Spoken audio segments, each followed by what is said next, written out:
All right, thanks, Marshall. Well, welcome to today's Q A, everyone. We were out last week for an all staff, but we're back in the office and working. Today is April 1st, and everyone wanted me to come up with some kind of April Fool's joke for you guys, but I couldn't think of anything, so I thought I'd just read you one that I thought was kind of funny that happened back on April 1st, 1969. The public broadcaster NTS in the Netherlands announced that inspectors with remote scanners were going to drive around the streets to detect people who had not paid their radio TV tax. The only way to prevent this detection was to wrap their TV and/or radio in aluminum foil. Well, the next day, all the supermarkets were sold out of aluminum foil, and there was a surge of TV radio taxes being paid. So their April Fool's joke kind of worked. Anyway, I thought that was one I would read you guys. And my name's Gary Grover. I'll be the host, and Alex Sandy will be driving documentation for us. Dominic, did you have anything for the SPED team? I didn't have anything in particular, but today has kind of been April 1st all over the place. We did just send out the final list, or the final updated list of students ahead of the April 10th prong 2 data pool. So that list was sent to SELPA about an hour ago. So for those of you still working on your annual determination letter, a new student list has been sent to SELPA. That's all I have. Okay, thanks, Dominic. Angela, did you have anything? I know we didn't do a deployment this week, right? Right. We skipped this week. CDEs had Farm Workers Day off on Tuesday, and so our next deployment is the 7th. And Alex, if you want to navigate to the active and fixed known issues, I have one I want to point out. Under active issues, row 6 has been broken since we launched on the new usernames on is that the right one? Hello? Yeah, that's the right one. On March 10th, and so it's been a few weeks. Here we are now in April, and this report is meant to help the LEA administrators monitor which of their users have or have not converted over their accounts yet. And some of the data is on there is accurate, but some of it's not. And so I really want that one to get put in sooner rather than later. So I asked for it to get patched before the 7th, but unfortunately it failed testing. So it's back in the developer's hands. But if they're able to turn that around, we might be able to get that in this week. And I think that was all I had today, Gary. Okay, thanks, Angela. And we did have a ticket earlier today from a user that when they tried to reset their password, they got an error. And then so we tried it here, and some of us got an error and some of us didn't get an error. So I don't know if it's an intermittent problem or if it just was something that was happening in the morning. So hopefully you don't get some kind of error message if you try to change or update your password, the new password, not your legacy password. With that, I'm going to go ahead and get started with the questions.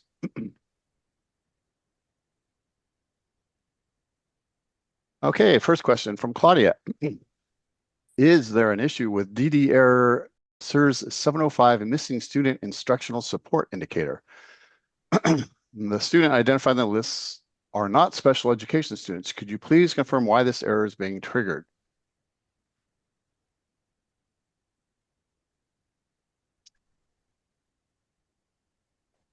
I don't think it has to do with... It's just if you're suspended or if there's an expulsion, those students have to have that indicator.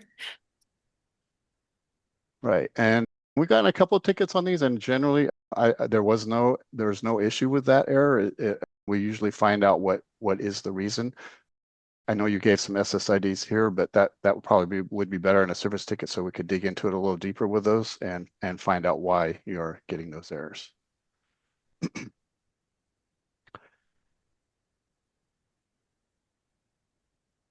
And Claudia, I see you have a question too. We'll come back to that. Question 1 from Jennifer.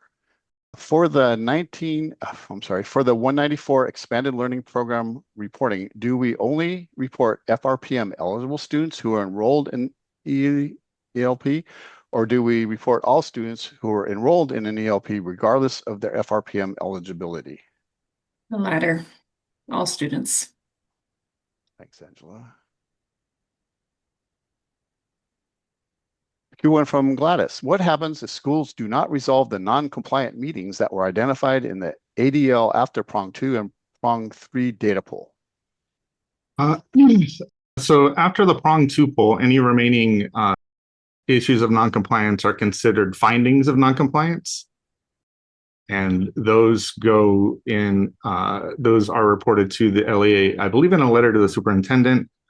And then if those aren't corrected by the end of the ADL corrective window, which I believe is June 30th, then that will be part of what determines a district's determination: meets requirements, needs assistance, needs intervention, or needs substantial intervention. And so it really just depends on a few other factors, but I'll say nothing good happens if there are records remaining non-compliant. All right, thanks, Dominic. Q1 from Amanda, a LEAP question. Are we reporting summer attendance July 1st and after if the student doesn't enroll with the district? Would not having ownership of the records in CALPADS cause an issue?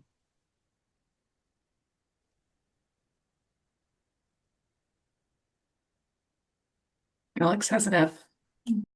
Reporting So LA much did not shit. have participant enrolled during the academic year. There is an error. Reporting LA does not have primary or secondary enrollments. It looks like it will cause a GER 5.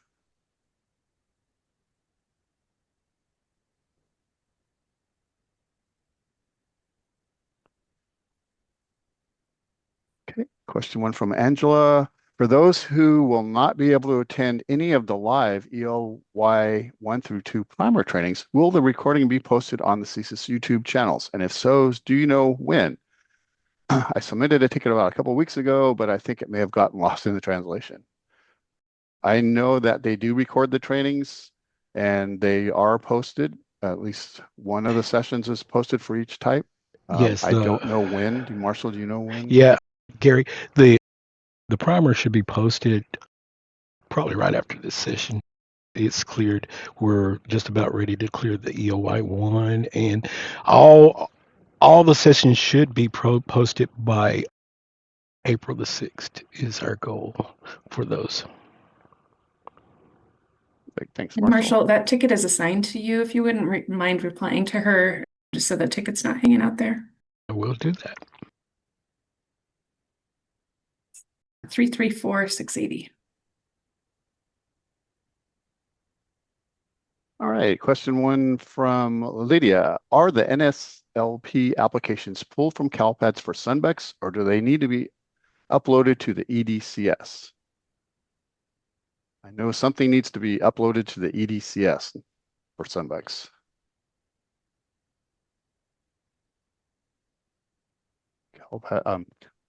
Alex is bringing up the flash that talks about that. And there's a section submitting data to EDCS. With a little note below that says upload records to EDCS as early as possible. Alex, can you pop that in the chat?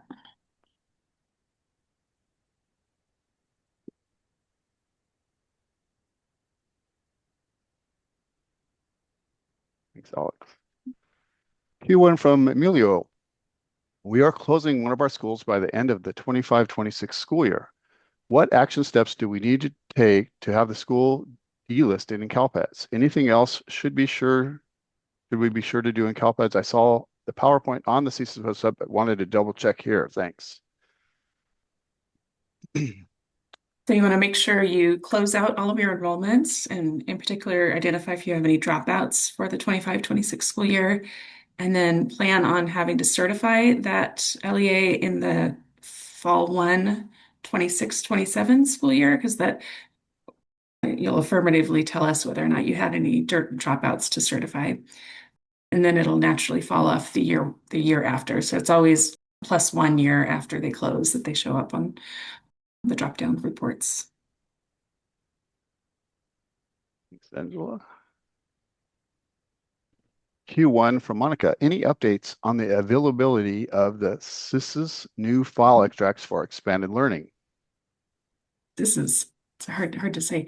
I haven't heard anything. I know that they're still testing, so you'll have to ask your own vendor specifically for if they have any ETA on the release of that file to you. Okay. And okay. Q1 from Alejandra. Our LEA CalPads admin staff is having issues downloading certified Fall 2 3.8 as a PDF. We have tried different times of the day and different web browsers, but the requests time out. This is from Madeira Unified. I would have tried different times of the day. I'm not sure how big of an LEA Madeira is, but Madeira is pretty large, and yeah. that's not a very good one to have as a PDF because it's a student list and it's course section enrollment, so it's going to have a ton of records on it. I would recommend downloading that one as a CSV. And then from there, you can print it to PDF if you need it in that file for some reason.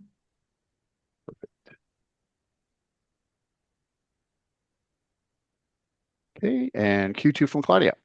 Referencing a ticket, my coworker was approved to get an LEA administrator access on March 25th.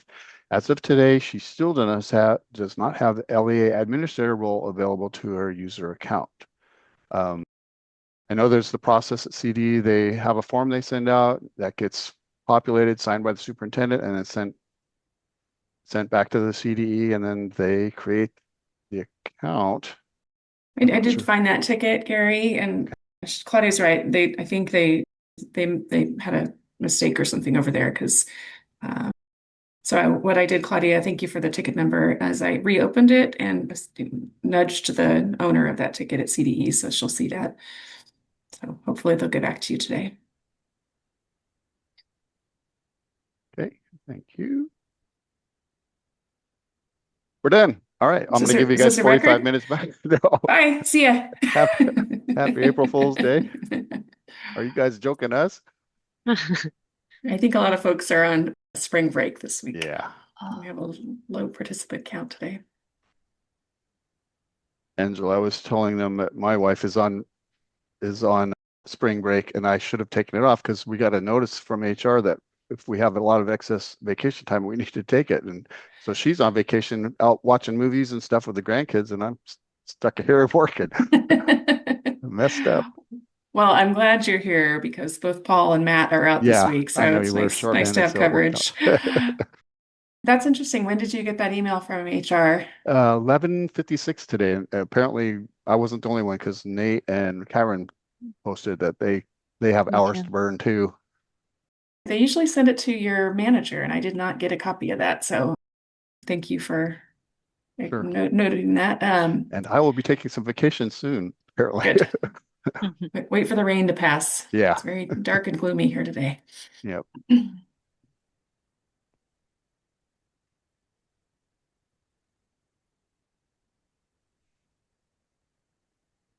you see the comment that Dominic posted on the chat, Gary?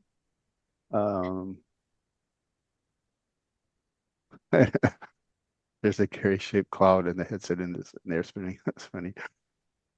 Just had this Looney Tunes image in my head. Yep.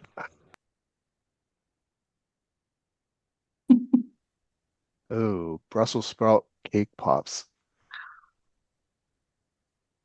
I like most vegetables, but I cannot stand Brussels sprouts. Probably just haven't had them made right for you, Gary. Everybody says that. Yeah, I mean, I like Brussels sprouts, but if I'm gonna go in expecting cake and then I get Brussels sprouts, I'd be pretty mad. Yeah. Oh, Angela, Roger has a Q1 asking about if we're going to log an issue for that password change. Roger, I put that ticket on hold, and I'm just kind of waiting to see if it's still occurring, if we get any more. I'm not sure if it's intermittent or if it's not I mean, hate to have you keep trying to check and see if you're still getting the error. Yeah, so it was weird, Roger. I saw your ticket before Gary even responded to you. And so I went into our staging environment and I got the error right away. And so Gary tried and he did not get the error. Alex tried and she did not get the error. And so when we can't consistently report it or reproduce it, it puts us in an awkward situation to hand it over to the software development and testing team because that's the first thing they're going to want us to do. So we're going to sit on it for a minute and see if it's a consistent thing. I'll try again tomorrow morning and see if I get the error again.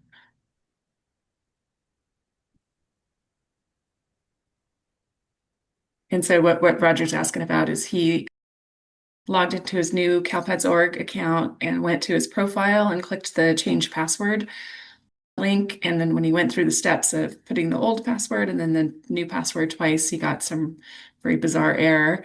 And I think he's just being very diligent. What did you say, Roger? You said every 30 days you change your password? Changes it. Yeah, that's pretty good. Wow. It's very good. Yeah. All right. Q1 from Carrie. Clarification question for Dominic. I'm not seeing any new doc in our box files. Did all SELPA directors get emails for the timeline non-compliance? I'm not sure who the recipients were. I just got a notification that the emails had been sent out at about 2:20. So Carrie, let me take a look at the box site and the email list, and I will reach out.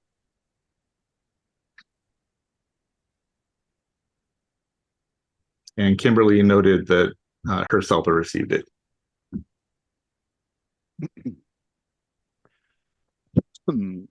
Question one from Ethan, that's not really a question, but for your information. In our last meeting, I had a bunch of questions about attendance recovery rules that I followed up about with the attendance accounting office, and they had some different answers than we had here. Oh, I'm waiting to get back in writing, but the main one was that the attendance recovery can be used to recover non-classroom based absences. In the case for charters, as long as the absences were not part of the 16+ day independent study contract. I imagine the relevant part of CalPADS will be the certification reports, which won't know whether or not IIS days on the staffs were part of the 16+ or 15- days contract.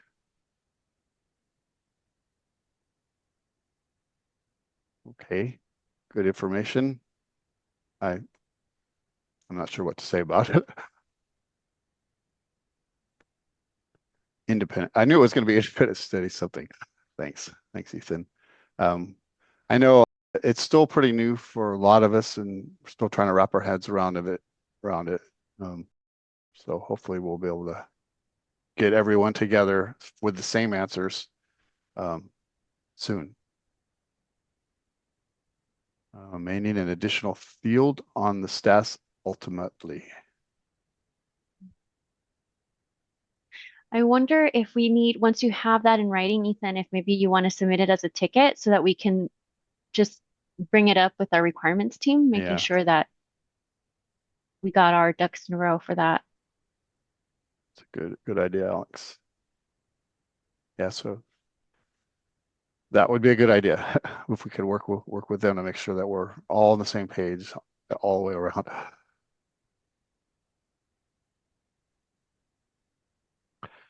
Okay, Q1 from Anna. What is the progress of the SACE generated report snafu if the user has updated their CalPADS username, makes them have to log in using their legacy name when trying to submit the generated report?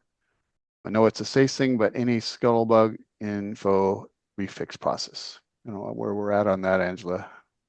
Yeah, and it's not just SACE. It was all of the SEDS vendors were not quite ready at the same time the rest of the system was for that new username. So all SEDS users, to my knowledge, are still having to use their legacy account. I know that SACE and Cyrus have been in the testing environment, and I don't know if they're done with that yet or if it's still a work in progress. But the vendor or the CDE software developer has been working directly with them. And we're still switching over in May, right? switching over to the. Yeah, that's going to be if it's not, the SED system is not ready, the SED systems are not ready, we'll have to postpone that date, but I'm hopeful that they'll be ready by then. Okay.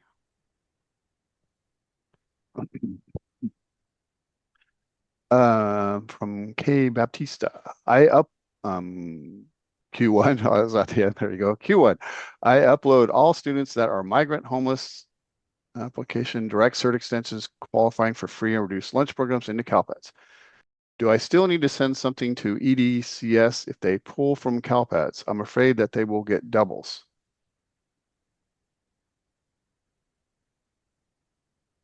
Well, I know something still has to be sent up to EDCS. I would review this flash that Alex has on. Although, as we're pointing out here, you do not need to submit students who have been directly certified.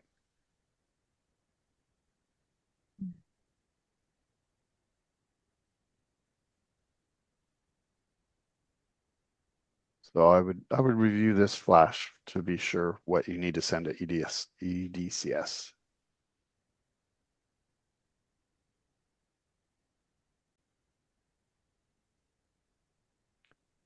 From Charlene Q1, since it's recommended to upload records to EDCS as early as possible, does it mean we can upload multiple times to EDCS every month as long as we upload new records each time? And Nate is typing an answer. Do you want to come off your mute, tell us Nate? the answer, Nate, if you want. Yeah, I remember Paula saying that it's not full replacement this year and that you should not.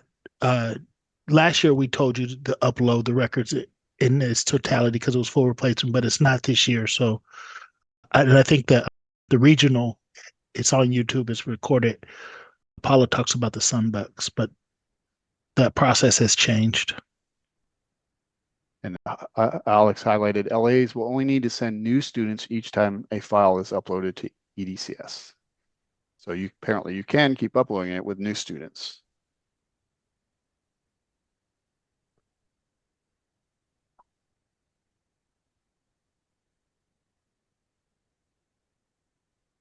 Q1 from Megan. We received our new timeline compliance list in the same box link for April. Will there be any considerations for LEAs to have who have transition plans in place for their students? However, the parent will not sign. My understanding is that it will remain non-compliant and result in a finding. Thank you.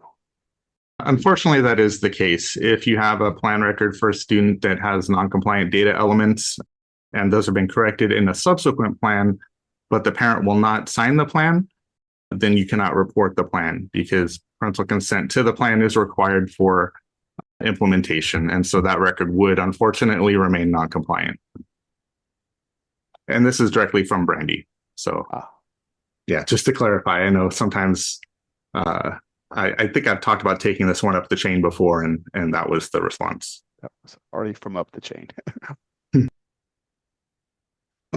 Q2 from Lydia. We were told to hold out 3% of the applications for verification with regards to the Sunbucks program. Does this refer to UBAs only or also NSLP applications as well? And Kareem responded, only UBAs. I found that on their website too. Alex has got it right there, highlighted right there. I'll type it in.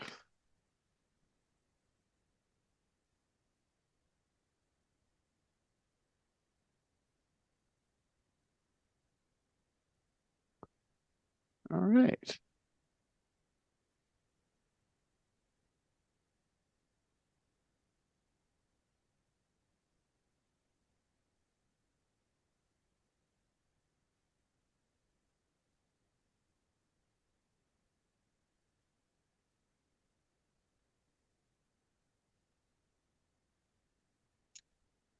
I don't know if you got a chance to read, but Shelly saying that she pranked her admin, saying that today was her last day. Oh boy, that would be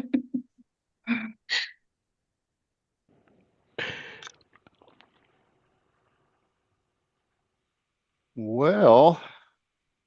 pretty quiet. What do you think, Angela? Should we give everyone a half hour back or? Yeah, I think so. It's pretty quiet. Tickets are pretty quiet today too. So like I said, I think a lot of folks are on spring break. So Yeah. Okay. maybe. Well, thanks everyone for helping out. That helped answer the questions, and we will be back again next Wednesday, the 8th of April. See everybody later.